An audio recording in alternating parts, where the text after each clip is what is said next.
আজকে আমরা শিখতে চলেছি স্টাফ আইডি কার্ড কীভাবে তৈরি করা যায়। তো স্টাফ আইডি কার্ড তৈরি করার জন্য আমরা বেশ কয়েকটি প্রোগ্রাম ব্যবহার করতে পারি। তার মধ্যে থেকে আমরা যে আজকের প্রোগ্রামটি ব্যবহার করছি সেটি হচ্ছে মূলত মাইক্রোসফট ওয়ার্ড পাওয়ার পয়েন্টেই আমরা এই কাজটি করব। আমরা মূলত মাইক্রোসফট পাওয়ার পয়েন্টে আজকে একটি স্টাফ আইডি কার্ড তৈরি করব।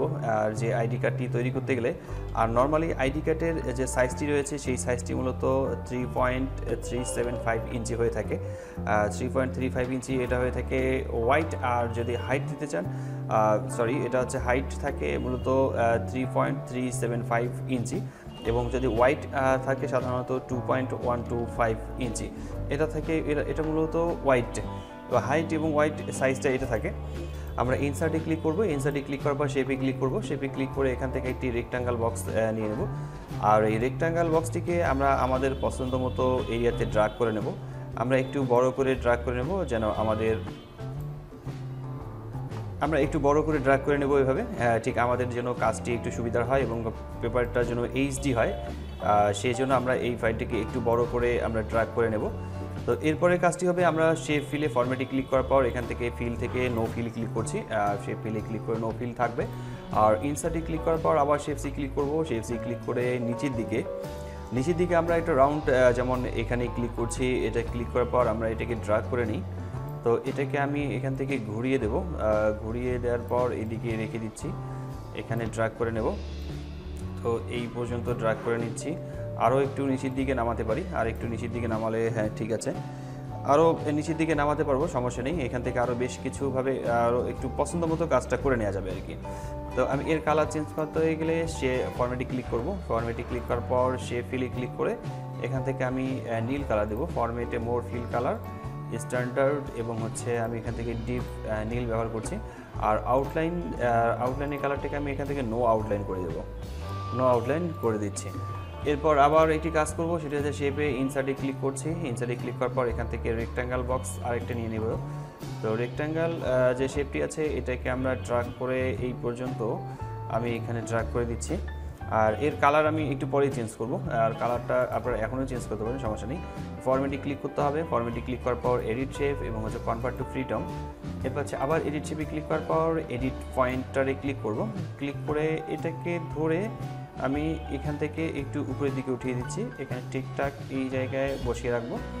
এরপর এই যে পয়েন্টারটি রয়েছে এই পয়েন্টারটিকে ধরে আমি এটাকে নিচের দিকে এভাবে ঠিক গোল করে দেবো। আবার এখানে একটা পয়েন্টার আছে, এই পয়েন্টারটিকে ধরেও এই শেপটাকে এখান থেকে আমি এটাকে রাউন্ড করে দিচ্ছি। তো রাউন্ড করা হয়ে গেলে এর কালার আমরা চেঞ্জ করব, শেপ ফিলে ক্লিক করে আমরা এর কালার চেঞ্জ করব। শেপ আউটলাইনে ক্লিক করার পর এই আউটলাইনের কালারটা নো আউটলাইন থাকবে। আর যেহেতু এটাকে আমরা পিছনের দিকে বসাবো সেক্ষেত্রে আমরা রাইট বাটন ক্লিক করবো এর উপর এবং সেন্ড টু ব্যাক লেখাটি ক্লিক করলে এটা নিচের দিকে যাবে। আর এটাকে উপরের দিকে দিতে হবে, যেমন আমি এটাকে উপরের দিকে ঠিক এভাবে দিচ্ছি, এটাকে উপরের দিকে এভাবে দিয়ে দিলাম। আরও একটু উপরের দিকে ওঠানো যেতে পারে, এতটুকু ওঠালে হয়ে যাবে। এরপর আরও একটি শেপ নেব, সেটি হচ্ছে আবার ওই একই শেপে ক্লিক করছি, রেক্টাঙ্গেল বক্স নেব। রেক্টাঙ্গেল বক্স নেওয়ার পর এখান থেকে ড্র্যাগ করে নর্মালি নিচের দিকে নামানোর পর আমরা এটাকে এই শেপটিকে এখানে ড্র্যাগ করে ড্রয়িং করে নিচ্ছি। তারপর আবার এখান থেকে ফরম্যাটে ক্লিক করব, edit point, convert to freedom এবং হচ্ছে এডিট শেপ, এডিট পয়েন্টস। তো এখান থেকে আবার একটু উপরের দিকে অল্প একটু উপরের দিকে ওঠানোর পর আমরা এই শেপটিকে একটু গোল করে ঘুরিয়ে নেব এখানে। আবার এই শেপটিকে এখান থেকেও আমরা একে রাউন্ড করে নেব। রাউন্ড করা হয়ে গেলে রাইট বাটন ক্লিক করার পর সেন্ড টু ব্যাক, এই সেন্ড টু ব্যাক করে নেওয়ার পর এটাকে আমরা একটু উপরের দিকে উঠিয়ে দেব। আমরা এখান থেকে একে আমরা উপরের দিকে উঠিয়ে দিই, ঠিক এভাবে আমরা একে অ্যাডজাস্টমেন্টটাকে এতটুকু করে রাখি।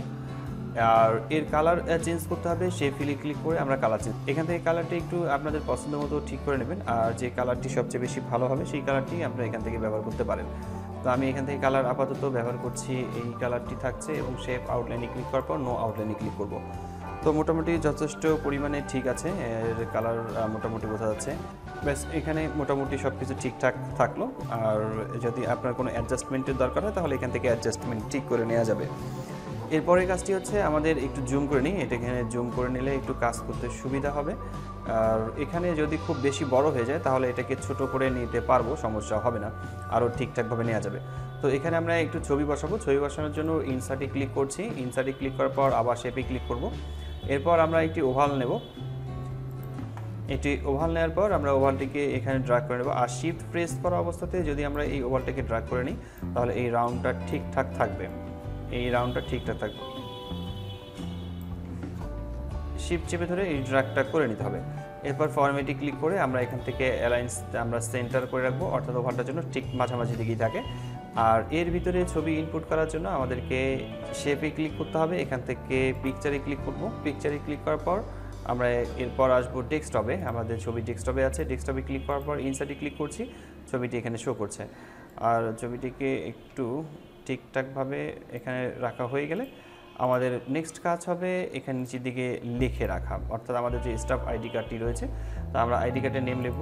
তো আমরা যে কাজটি করব সেটি হচ্ছে টেক্সট বক্স ব্যবহার করব। এখানে টেক্সট বক্স ব্যবহার করে আমরা এখানে লিখবো। আমি এখানে টেক্সট বক্স নর্মালি নিচের দিকে ব্যবহার করছি এবং এখানে আমরা লিখছি, আমি এখানে আমার নামই লিখলাম, আমি আমার নাম লিখছি এবং এই লেখাটাকে এখানে নিয়ে বসাবো এবং লেখার কালার এখান থেকে চেঞ্জ করে নেব। কালার ঠিক করছি হোয়াইট কালার এবং ফন্টটাকে আমরা বড় করে নেব আর ফন্টের এটাকে বোল্ড করে দেব, একটু বোল্ড করে নেব আর ফন্টটাকে যত বড় করে নেওয়া যায়। আর ফরম্যাটে ক্লিক করে শেপ থেকে আমরা শেপ নো আউটলাইন করে রাখছি।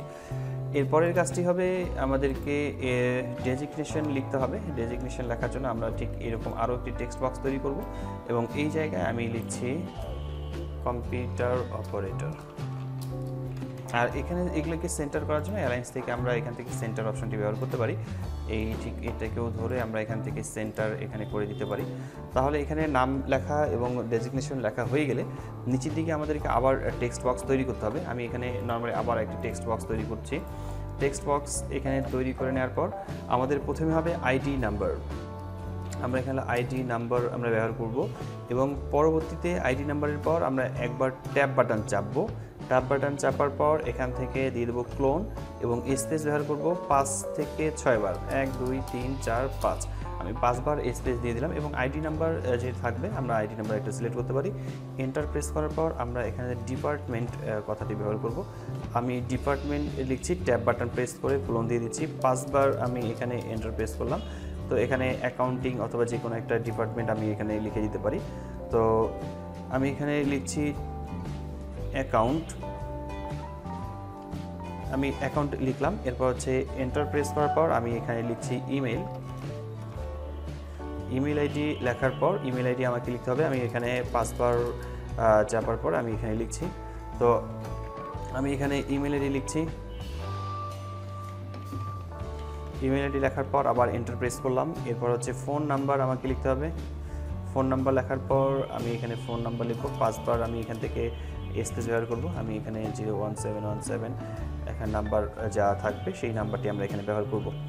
তো এখানে আরেকটি বিষয় মনে রাখতে হবে, সেটি হচ্ছে দেখা খুব ইম্পর্টেন্ট। সেটি হচ্ছে যে এখানে এই আমরা যে ইমেল আইডিটা ব্যবহার করেছি, ইমেল আইডিটা নীল রঙের আসছে এবং নিচের দিকে আন্ডারলাইন আসছে। তো ইমেল আইডিতে জাস্ট এখানে রাইট বাটন ক্লিক করে আমাদেরকে এখানে রিমুভ হাইপার লিঙ্ক লেখাতে ক্লিক করতে হবে। একটা লিঙ্ক আসছে, হাইপার লিঙ্ক হয়ে গেছে। আমরা রিমুভ হাইপার লিঙ্ক লেখাতে ক্লিক করলে আমাদের এখানে হাইপার লিঙ্কটা উঠে যাবে। তো এখানে টেক্সট বক্সের ভিতরে আমরা এটা লিখেছি, এটাকে ঠিকঠাকভাবে যদি মাঝখানে দিতে চাই তাহলে ফরম্যাটে ক্লিক করব। এখান থেকে আমরা এটাকে সেন্টারে করে দিতে পারি। তো এটা আরও বড় করে দেওয়া যাবে, ফন্ট সাইজ যথেষ্ট পরিমাণ বড় আছে, আরও বড় করার প্রয়োজন নেই। আর নিচের দিকে যদি সিগনেচার বসানোর দরকার হয় তাহলে ঠিক আবার আমরা ইনসার্টে ক্লিক করার পর শিফট থেকে এখান থেকে টেক্সট বক্স নিয়ে আমরা এখানে সাইন করার জন্য বসের যে সাইন থাকবে সেই সাইনের জন্য আমরা এখানে আলাদাভাবে আরেকটি সাইনের জন্য টেক্সট বসাতে পারি। তো সাইনের জন্য আমরা এখানে টেক্সট বসাবো আর কোম্পানির নেম আমাদেরকে লিখতে হবে। তো সাইনের কথা সাইন বসিয়েছি। এখানে আরেকটি বিষয় আছে, সেটি হচ্ছে আমরা কোম্পানির নামটা লিখতে ভুলে গেছি। তো এখানে আমাদেরকে কোম্পানির নেম এবং হচ্ছে অ্যাড্রেস আমাদেরকে লিখতে হবে। তো আমি কোম্পানির নাম লিখছি তারেক একাডেমি। আমি এখানে কোম্পানির নাম লিখলাম এবং এই লেখাটা যথেষ্ট পরিমাণে একটু বড় হতে হবে। আমি এখানে আমাদের কোম্পানির নাম লিখেছি। এরপর হচ্ছে নিচের দিকে অ্যাড্রেস আমরা লিখব আর এটাকে সেন্টার করার জন্য আমরা এখান থেকে সেন্টার করে নেব। আর নিচের দিকে অ্যাড্রেস লেখার জন্য আমাদেরকে আরও একটি টেক্সট বক্স নিতে হবে। আমরা ইনসার্টে ক্লিক করছি, এখান থেকে টেক্সট বক্স ক্লিক করার পর তো এর অ্যাড্রেস আমরা এখানে লিখে দেব। আমি এখানে লিখছি নর্মালি ঢাকা বাংলাদেশ। আমি এখানে ঢাকা বাংলাদেশ লিখলাম এবং হচ্ছে এই টেক্সট বক্সে ক্লিক করার পর অ্যালাইন্স থেকে এখান থেকে সেন্টার থাকলো। এরপর হচ্ছে এটাকে আমি একটু উঠিয়ে দেব, আর কোম্পানির ঠিকানা যা কিছু লেখার দরকার সেটা আপনারা এখানে নিচের দিকে লিখে দিতে পারেন। তো এইভাবে আমরা মূলত এটাকে ডিজাইন করেছি এবং এভাবে আমরা সুন্দরভাবে একটি ID card, staff ID card তৈরি করতে পারবো। স্টাফ আইডি কার্ড তৈরি করা যাবে।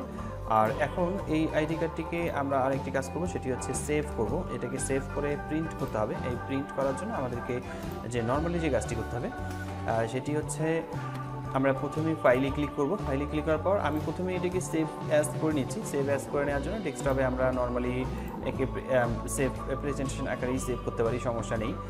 প্রেজেন্টেশন আকারেই সেভ করতে পারবো। আমরা প্রেজেন্টেশন আকারে সেভ করে নিলাম। এর পরের কাজটি দেখেন, সেটি হচ্ছে আমি এখান থেকে সেভ অ্যাসে ক্লিক করছি। সেভ অ্যাসে ক্লিক করার পর এখান থেকে জেপিজি অপশন একটি আছে। এখান থেকে জেপিইজি এই অপশনটি আছে, ফরম্যাটটা আমরা এখানে সিলেক্ট করে দেবো।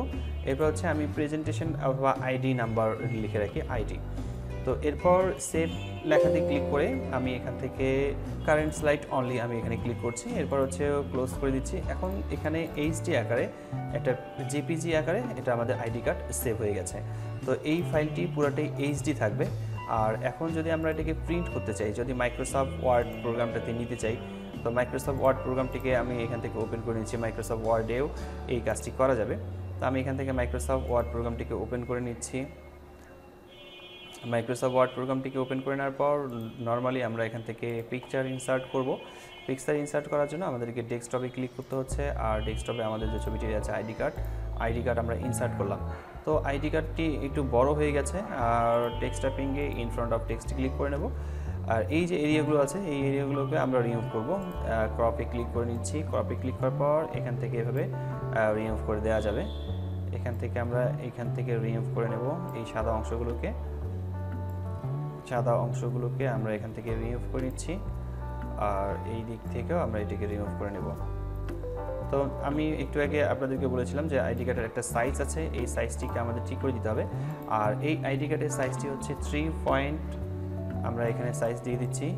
এটা হচ্ছে 3.375 আর নিচের দিকে থাকছে 2.125। তো এটা হচ্ছে মূলত আইডি কার্ডের সাইজ। তো এই যে আইডি কার্ডের সাইজ একটা আসছে, আমরা এই সাইজে আইডি কার্ডটিকে এখন প্রিন্ট করে নিতে পারি। তো এখানে যতগুলো আইডি কার্ড আপনাদের প্রিন্ট করা প্রয়োজন ততগুলো আইডি কার্ড আপনারা অনায়াসে প্রিন্ট করতে পারবেন। তো এই আইডি কার্ডটিকে এইভাবে প্রিন্ট করতে হবে আর এইভাবে আপনারা জেনারেট করতে পারেন। এখন শুধুমাত্র এখান থেকে আমাদের যে মূল ফাইলটি থাকবে, মূল ফাইলটি থেকে ছবি এবং নামগুলো পরিবর্তন করে দিয়ে, ইনফরমেশনগুলো পরিবর্তন করে দিয়ে সেখান থেকে সেভ করে নেওয়া যাবে। তো আজকের যে টিউটোরিয়ালটি আপনারা দেখলেন, এই টিউটোরিয়ালটি এই পর্যন্ত ছিল। তো দেখা হচ্ছে পরবর্তীতে নতুন কোনো টিউটোরিয়ালে। ততক্ষণ পর্যন্ত সবাই ভালো থাকবেন, সুস্থ থাকবেন।